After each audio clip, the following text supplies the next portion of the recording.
오늘 우리 사사기 1장을 살펴보는데요. 자, 사사기 1장 여호수아가 죽었습니다. 한번 말씀 보면서 여호수아가 죽었습니다. 모세의 후계자 여호수아, 이스라엘 백성들을 가나안 땅으로 인도한 지도자 여호수아가 죽었어요. 그리고 특이한 것은 하나님께서 모세의 후계자로 여호수아를 세운 것처럼 여호수아의 후계자를 세우지 않습니다. 왜냐하면 이제 그런 모세가 여호수아를 세우는 것 같은 그런 리더십이 가나안 땅에서는 그것이 필요한 것이 아니라 하나님이 이스라엘의 왕으로 가나안 땅에서 이스라엘을 통치하시는데 중요한 것은 이제 가나안 땅 전역에 레위인들을, 이 제사장들을 48개 성읍에 흩어서 살게 합니다. 그래서 흩어진 레위인들이 이제 그 소그룹의 지도자들, 이스라엘 백성들 가운데 하나님의 말씀을 가르치고 예배를 가르치면서 이스라엘 백성들의 영적인 그 상태를 책임지는 그런 형태로 이스라엘을 하나님이 통치하시는 것이 가나안 땅에서 이스라엘의 삶이었습니다. 그래서 여호수아가 죽은 후에 이스라엘 자손이 여호와께 여쭈어 가로되 하나님, 우리 가운데 누가 먼저 올라가서 가나안 족속과 싸울까요? 이렇게 하나님께 묻습니다. 이게 무슨 말이냐면 여호수아가 살아있을 때 이스라엘 12지파에게 땅을 분배해 줬습니다. 저 가나안 땅, 지금도 이스라엘 나라가 뉴스에 많이 나오잖아요, 여러분.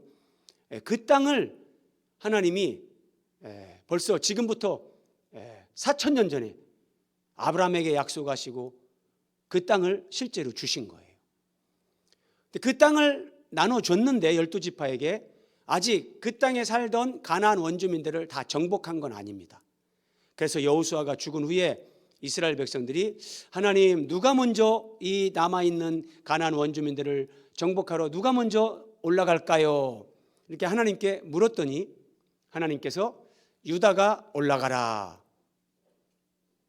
우리 학생 여러분, 하나님은 이렇게 기도하면 이렇게 응답하시고 말씀하시는 하나님입니다. 네. 하나님은 살아계시기 때문에 여러분들이 힘들 때, 어려울 때, 아니면 너무 좋을 때, 또 예배 때 늘 기도하고 하나님께 이렇게 대화를 해보세요. 하나님이 때로는 귀에, 때로는 마음에, 때로는 생각으로 이런 하나님이 응답을 주십니다. 유다가 먼저 올라가라. 그래서 유다 지파가 올라갑니다. 그래서 베색이란 지역에서 가나안 족속, 브리스 족속 10,000명을 죽입니다. 어마어마한 승리를 하나님께서 주셨습니다. 그리고 또 가나안 족속과 브리스 족속을 여기서 죽였다. 연전연승, 유다 지파가 앞장서서 싸움을 하는데, 그리고 예루살렘을 쳐서 점령합니다. 처음부터 예루살렘이 이스라엘에게 주어졌던 게 아닙니다. 이렇게 정복전쟁을 통해서 점령해 나가는 겁니다. 자, 그리고 잘 보십시오. 이제 유다가 또 가서 헤브론에 거주하는 가나안 족속을 쳐서 세세와 아히만과 달메를 죽였더라. 이렇게 보면은 죽였는가 보지, 그럴 수 있는데, 자, 이 말씀을 민수기 13장 22절에 이 병행 구절에 이렇게 나옵니다. 네겝으로 올라가서 헤브론에 이르렀으니, 위에 사사기 1장 10절에도 헤브론에 나오죠. 그곳에 아낙 자손 아히만과 세세와 달메가 있었더라. 이 아히만과 세세, 달메가 헤브론에 있었는데 이 사람들을 사사기 1장 10절에서 죽였더라 그럽니다. 근데 이 사람들이 누구냐? 민수기 13장 22절 파란색 글자 보세요. 아낙 자손. 아낙 자손이란 사람들은 거인족입니다. 거인족. 그래서 이스라엘 백성들이 정탐을 하고 와서 이렇게 얘기했어요. 거기서 네피림 후손인 아낙 자손의 거인들을 우리가 보았습니다. 저 사람들에 비하면 우리는 그냥 메뚜기에 불과합니다. 그 정도로 비교될 정도로 이 거인족입니다. 거인족. 그런데 하나님, 누가 먼저 올라갈까요? 유다가 올라가라. 하나님 말씀에 순종해서 올라가서 이런 거인족들을 지금 다 물리치는 거예요. 연전연승을 하는 겁니다. 자, 그러면 여기서 한 가지 생각해야 됩니다. 유다 지파가 앞장서서 여호수아가 죽은 후에 지금 가나안 정복 전쟁 연전연승을 하고 있는데, 이때 유다 지파의 지도자는 누구였을까요? 혹시 맞추실 분? 네. 뭐 어렵지는 않습니다. 이때 유다 지파의 지도자는 갈렙입니다. 여호수아 15장 14절에 갈렙이 거기서 안악의 소생 그 세 아들 곧 세세와 아이만과 달메를 쫓아냈고, 앞에서 세세와 아이만과 달메를 죽였더라 말씀 받잖아요. 이 사람들을 거인족을 죽이고 하나님의 전쟁을 수행하는데 유다 지파의 지도자가 갈렙입니다. 이것이 오늘 본문을 해석하는데 매우 중요합니다. 자, 그런데 이 갈렙이 유다 지파의 지도자가 돼서 지금 전쟁을 수행하면서 연전연승을 거뒀습니다. 근데 오늘 말씀의 본론으로 들어갑니다. 12절 보십시오. 우리 같이 한번 읽어보겠습니다. 시작. 갈렙이 말하기를 기럇세벨을 쳐서 그것을 점령하는 자에게는 내 딸 악사를 아내로 주리라. 위대한 믿음의 사람, 이 산지를 내게 주소서. 이 팔레스타인 땅에서 가장 높은 산지 헤브론, 남들이 기피하는 땅, 거기에는 거인족이 살고 있었습니다. 근데 그 땅을 달라고 요구하는 이 갈렙, 이 사람이 하나님 말씀에 순종해서 지금 연전연승을 하고 있는데 조금은 생뚱맞는 말을 하고 있는 거예요. 기럇세벨을 쳐서 그것을 점령하는 자에게는 내 딸 악사를 아내로 주겠다, 이렇게 말을 하는 겁니다. 그랬더니 갈렙의 아우, 누가 말을 했죠? 갈렙이 했어요. 근데 갈렙의 아우 그나스의 아들인 온니엘이라는 사람이 기럇세벨을 점령했습니다. 그래서 갈렙이 그의 딸 악사를 온니엘에게 아내로 주었습니다. 오늘 본문은 여기까지입니다. 여기서 우리가 생각해야 될 것, 갈렙은 왜 이런 제안을 했을까? 이걸 생각해 보는 겁니다. 믿음의 사람 갈렙, 하나님의 은혜로 연전연승하고 있는데 기럇세벨을 쳐서 점령하는 자에게는 내 딸 악사를 아내로 주겠다. 왜 이런 제안을 했을까요? 우리가 생각하지 않고 그냥 표면적으로, 자기 주관적으로 생각하면 기럇세벨이라는 곳이 정복하기가 엄청 힘들고 어려웠는가 보다, 우리는 이렇게 생각을 합니다. 그래서 기럇세벨을 정복하기가 너무너무 힘들고 어려웠는데, 그래서 여기를 점령하는 자에게 내 딸 악사를 아내로 주겠다, 이렇게 얘기한 것이다. 대부분 이렇게 생각하기가 쉽습니다. 그런데 그렇게 생각한다면 갈렙은 정말 여호수아와 버금가는 이스라엘 전체의 위대한 믿음의 사람, 지도자입니다. 지금 여호수아가 죽은 후에 갈렙은 이스라엘 전체의 거의 영적 지도자와 같은 사람입니다. 이 사람이 연전연승을 하고 있는데 왜 갑자기 이런 말을 하냔 말이에요. 믿음으로 이 산지를 내게 주소서, 목숨 걸고 충성하는 사람, 다른 정탐꾼들이 다 부정적으로 보고할 때 아닙니다, 우리는 하나님의 말씀대로 그 땅을 취할 수 있습니다, 믿음으로 나아가면 됩니다, 이런 사람이 갈렙인데 왜 기럇세벨을 앞에 두고는 한반 물러서는 것처럼 자기 딸을 아내로 주겠다고 하면서 이런 포상을 제안하는가?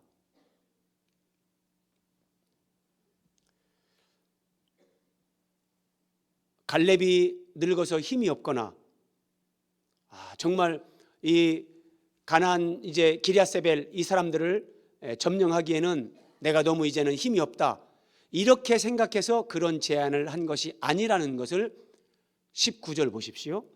그러니까 지금 오늘 말씀은 우리가 13절까지, 그래서 온니엘이 기럇세벨을 점령해서 갈렙이 자기 딸 악사를 아내로 주었다, 거기까지 우리가 확인했잖아요. 거기서 한참 뒤에 19절입니다. 여호와께서 유다와 함께 계셨으므로, 유다 지파의 지도자가 갈렙입니다. 하나님이 갈렙과 함께 하시는 겁니다. 헤브론을 갈렙에게 주었더니 안악의 세 아들을 쫓아내었다.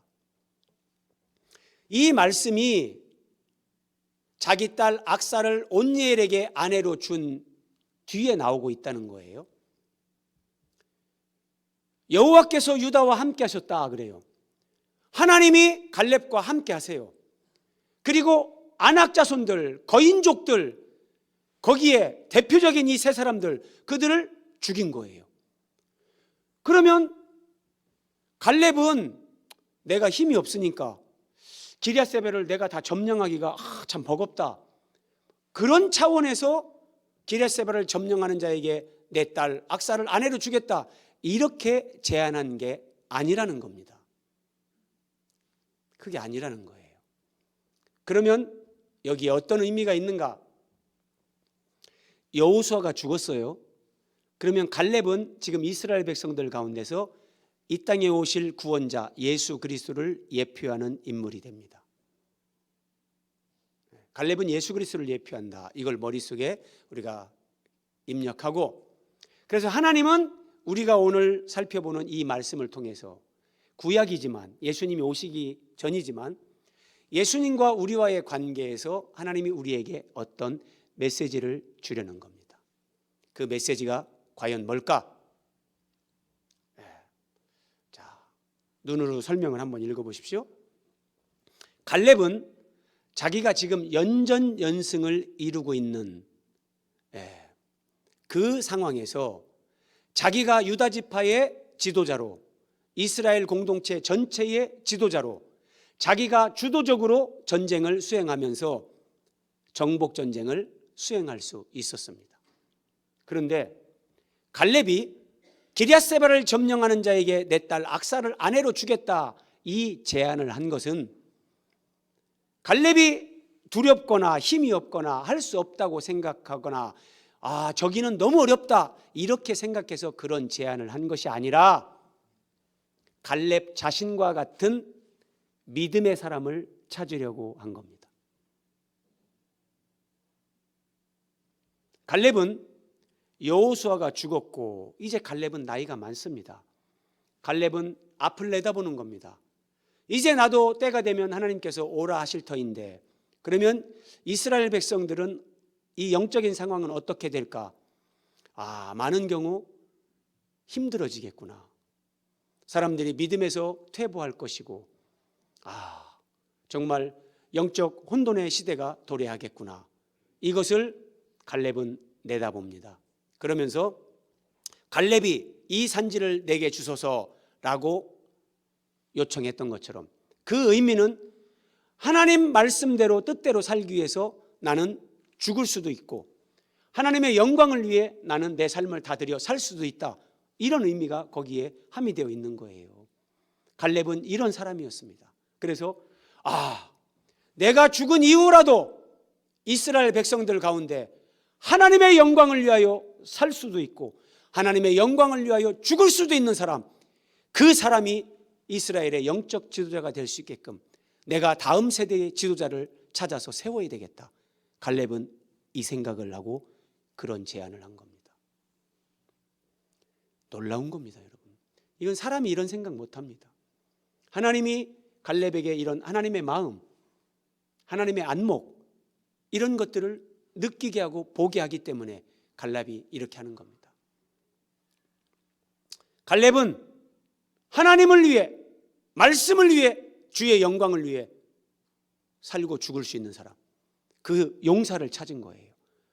그래서 자기 딸을 무슨 이렇게 소모품처럼 여기는 게 아니라 가장 이스라엘에서 믿음의 용사, 정말 하나님 앞에 존귀한 믿음의 사람, 그 사람 찾아서 자기 딸 신랑감으로 삼는 거니까 딸을 그냥 이렇게 가볍게 취급하는 그런 얘기가 아닙니다.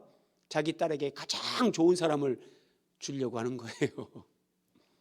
자, 이스라엘 자손이 사사기 3장 7절인데 잘 보십시오. 갈렙이 예견한 것처럼 이스라엘이 하나님을 떠납니다.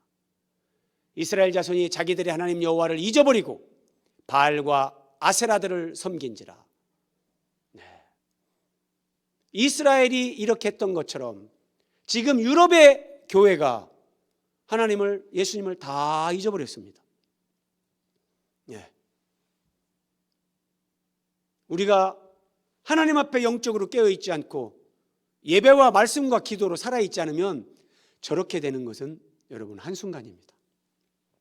참 이상한 것은 타종교를 한번 보세요, 여러분. 예컨대 불교를 보세요. 그 산속 깊은 곳에 사찰을 지어놓고 수백 년이 지납니다. 그래도 사람들의 발길이 끊임없이 이어집니다. 그런데 교회는 그렇지 않습니다. 교회는 하나님과의 관계에서 영적 생명력을 상실하면 그 교회에는 사람이 모이질 않습니다. 교회는 생명이기 때문에 생명이 없는 곳은 생명이 없어도 생명 없는 사람들이 수시로 옵니다. 그러나 교회는 생명이기 때문에 그 생명력을 상실하면 교회는 텅텅 비고 이 예배당이 사찰로 이슬람 사원으로 그렇게 넘어가는 것이 지금 유럽 교회의 현실입니다. 갈렙은 이런 이스라엘의 미래를 예견하면서 믿음의 용사를 세우고 싶었던 겁니다. 자, 이스라엘 백성들이 하나님을 잊어버리고 이제 우상 숭배에 빠졌습니다. 그러면 하나님은 어떻게 하시냐? 이스라엘 백성들에게 고난을 허락하십니다. 여호와께서 이스라엘에게 진노하사 그들을 메소포타미아 왕, 메소포타미아, 그 메소포타미아 왕 구산 리사다임의 손에 이스라엘을 파셨다.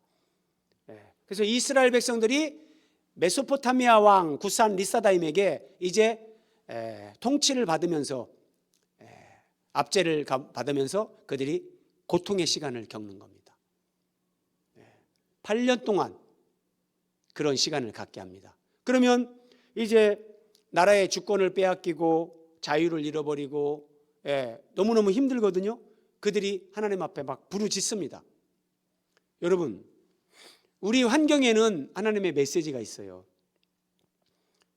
왜 이런 어려움이 이렇게 오지?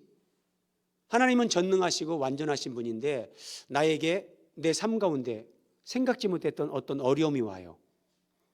그러면 거기에는 하나님이 하나님 앞에 기도하라, 하나님을 찾으라, 그 메시지가 거기 있는 거예요. 이스라엘 백성들이 8년 동안 고통을 겪으면서 도저히 안 되겠다, 우리가 하나님 앞에 기도하자. 그래서 이스라엘 자손이 여호와께 부르짖습니다. 하나님! 그랬더니 여호와께서 한 구원자를 세웁니다. 이 구원자를 사사 그래, 사사. 사사라는 말은 이 구원자, 재판관 이런 말인데 하나님이 한 구원자 사사를 세우는데, 그래서 그들을 구원하게 하시는데 이스라엘 가운데 첫 번째 사사로 세움받는 사람, 그 사람이 누군가 잘 보세요. 갈렙의 아우 그나스의 아들 온니엘이라. 어디서 많이 본 사람이죠. 기럇세벨을 점령하는 자에게 내 딸 악사를 아내로 주겠다라고 했을 때 갈렙의 아우 그나스의 아들 온니엘이 기럇세벨을 점령하고 악사를 아내로 얻습니다. 1장 13절에 갈렙의 아우 그나스의 아들인 온니엘이 그것을 기럇세벨을 점령하였으므로 갈렙이 그의 딸 악사를 그에게 아내로 주었더라.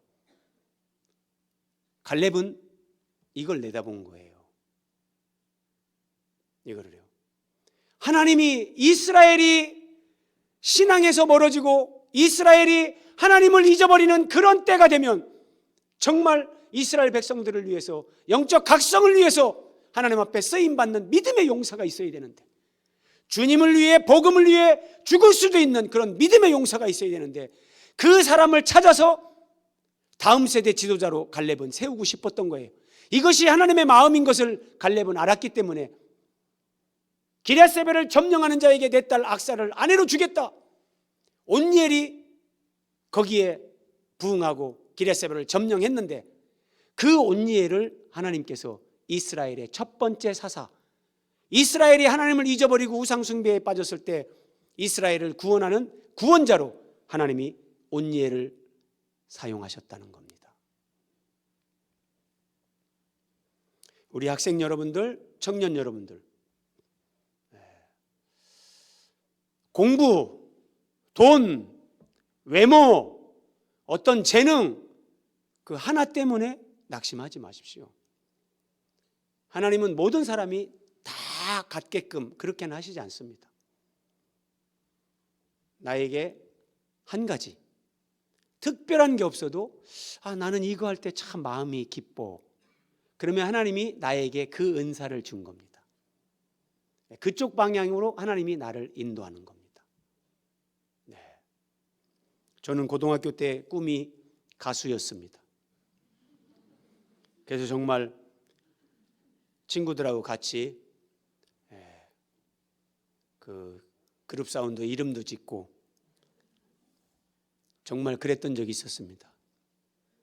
여러분들은 웃을지 모르겠지만 임석주와 혼수 상태 진짜였습니다. 정말 그 락뮤직에 미친 듯이 음악을 연주하고 노래를 하면서 혼수 상태에 빠질 정도로 우리는 그런 음악을 하자 그렇게 했었는데 저는 은사가 없더라고요. 나중에 사회생활 하면서도 그거를 예수님 만나기 전까지 그래도 막 그 꿈을 이루고 싶어가지고 정말 기타 잘 치는 선생님을 개인적으로 찾아가서 고에게 레슨비를 주면서 그렇게 배우기도 했는데 그 선생님이 어떤 선생님이냐? 밤무대 캬바레에 나가는 선생님이셨습니다. 그 선생님한테 배우는데 딱 카세트 테이프를 딱 틀어주고 여기 들어보세요. 여기서 기타 들립니까? 그걸 막 음표를 그려내는 거예요. 와, 신기하더라고요. 그리고 보니까 저도 막 귀에 들려요. 이야, 여러 악기가 있지만 거기서 기타 소리만 딱 들리면서 막 그려지게 되는 거예요. 근데 저는 아무리 해도 기타 코드가 안 돼요. 이게 안 되더라고요. 그러다가 어느 날 예수님을 만나고 제가 가지고 있었던 뭐 전자기타, 막 앰프 이런 거 전부 다 교회에 갔다가 기증하고 다 접었죠. 자기가 좋아하는 걸로 하면 됩니다. 그런데 이제 교회에서 막 찬양하는데 말씀 듣는데 가슴이 막 정말 뜨거워지고 그 감격이 밀려오는데 그래서 하나님이 이렇게 교회를 섬기는 사람으로 세우시고 지금도 여전히 뭐 음악적인 재능은 없지만 그래도 막 성령께서 은혜를 주면 찬송하면서 눈물이 나오고 막 감격이 막 이렇게 내 영혼을 막 울렁이게 하고 뭐 이런 게 많이 있죠. 그래서 여러분 다른 사람하고 비교하지 말고 낙심하지 말고 나한테 하나님이 내가 기쁨으로 할 수 있는 거 하나 주신 거 그거 따라가면 됩니다. 갈렙은 하나님 앞에 그렇게 살았는데 이제 갈렙은 이스라엘의 앞날을 내다보면서 하나님의 마음, 하나님의 안목 이것이 오는 거예요. 이스라엘이 장차 이렇게 될 것 같은데 하나님은 그걸 예견하시면서 하나님을 참으로 믿고 신뢰하고 의지하는 사람에게 아버지의 마음을 부어주십니다. 그래서 갈렙이 그 하나님의 마음을 느끼면서 정말 주를 위해 죽을 수 있는 사람, 충성스러운 사람, 이 사람을 이스라엘 전체를 위해서 그 용사를 찾아서 내가 다음 세대 지도자로 세워야 되겠다. 그리고 내 딸 악사를 아내로 주겠다. 자기 딸 악사를 가볍게 취급하는 게 아니라요, 가장 소중하게 여기는 딸이죠. 내 가장 소중한 것을 이스라엘 전체를 위해 하나님의 나라를 위해 내어놓는 겁니다. 내어놓는 거예요. 우리도 믿음 안에서 하나님을 의지하고 예수님을 사랑하고 정말 말씀을 따라가면 어느 날 하나님이 하나님 아버지의 마음을 느끼게 우리에게 그 마음을 부어주십니다. 그래서 내가 전혀 알지 못하던 사람인데 내 기도가 그렇게 바뀌고 내 관점이 바뀌고 삶이 바뀌게끔 우리를 그렇게 인도하십니다.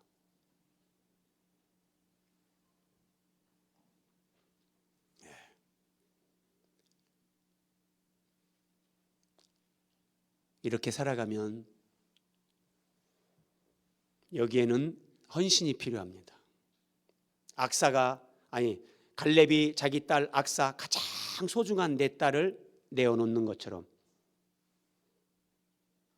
근데 여기에 이스라엘을 섬기고 하나님의 나라를 섬기고 교회를 섬기게 하시는 하나님의 가장 큰 은혜와 영광이 여기에 주어지는 겁니다. 하나님은 지금도 우리 교회에서 다음 세대의 지도자들, 무엇을 특별히 잘해야만 되는 게 아닙니다. 하나님을 사랑하고 의지하고 하나님 말씀을 사모하는 사람들, 그들 가운데 우리 베델교회와 이 대한민국 조국 교회와 이 민족과 열방을 위해 하나님이 쓰시고자 하시는 다음 세대의 일꾼들, 리더들, 하나님은 그렇게 세워지기를 기대하시면서 지금도 찾고 계십니다. 우리 베델교회 성도님들은 우리 교회 다음 세대들, 그들을 위해 이렇게 기도하면서 그들이 그렇게 세워지게끔 우리는 수고하고 헌신해야 됩니다. 물질로, 기도로, 우리의 모든 것으로, 유치부부터 청년부까지 우리 다음 세대들을 위해서 우리는 전폭적으로 지원하고 헌신해야 되는 겁니다. 우리가 이렇게 할 때 하나님은 우리를 통해서 주님 오실 길을 예비하는, 주님이 오시는 그날까지 우리 교회의 영적 생명력이 살아있으면서 하나님의 나라, 주의 사역을 감당하는 교회로 우리를 사용하실 겁니다. 기도하겠습니다.